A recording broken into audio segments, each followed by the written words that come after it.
আমি কতগুলো খাজানা পেয়েছি, আর আমি তো সাথে একটা বাইকও পেয়েছি। চল, দারুণ ভিডিও হবে। আরে ওরা এত কিছু কি করে পেলো? চল ওদের কাছে গিয়ে জিজ্ঞেস করি। এই দাঁড়াও দাঁড়াও, তোমরা এতগুলো সোনাদানা আর বাইক কি করে পেলে? আমরা তো ওই পুকুর থেকে পেয়েছি, ওখানে একটা জল পড়ে দিয়েছে। আমাদেরও লাগবে, তো যাও চেয়ে নাও। চল চল পুকুরে ঝাঁপিয়ে পড়ি, আমরাও নিশ্চয় অনেক কিছু পাবো। এই তোরা এখানে কিসের জন্য এসেছিস? আমাদেরকে খাজানা আর বাইক দিতে হবে, আমরাও নেব। কি ওদেরকে আমি থরি না দিয়েছি? ওরা দুজন আমার সাহায্য করেছে। মাছুরিরা আমাকে ধরে নিয়ে যাচ্ছিল, ওরা আমাকে বাঁচিয়ে নিয়েছে। আরে তাহলে যাও না মাছুরিদের কাছে, আমরাও তোমাকে বাঁচিয়ে নেব, তুমি চিন্তা করো না। তোর মাথা খারাপ আছে? যা এখান থেকে, ফালতু সব।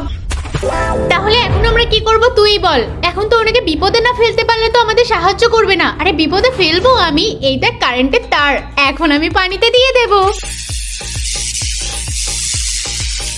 জলপরি, আমি তোমার জীবন বাঁচিয়েছি, কারেন্টের তারাতে তুমি মরে যেতে, এখন আমাকে তো কিছু একটা দিতেই হবে। আরে অবশ্যই দেব, তুমি আমার জীবন বাঁচিয়েছো, এই নাও খাজানা। আর আমাকে একটা বাইক দিতে হবে। কেন? তোকে কেন দেবো? তুই কি আমার জীবন বাঁচিয়েছিস নাকি? যা তো এখান থেকে।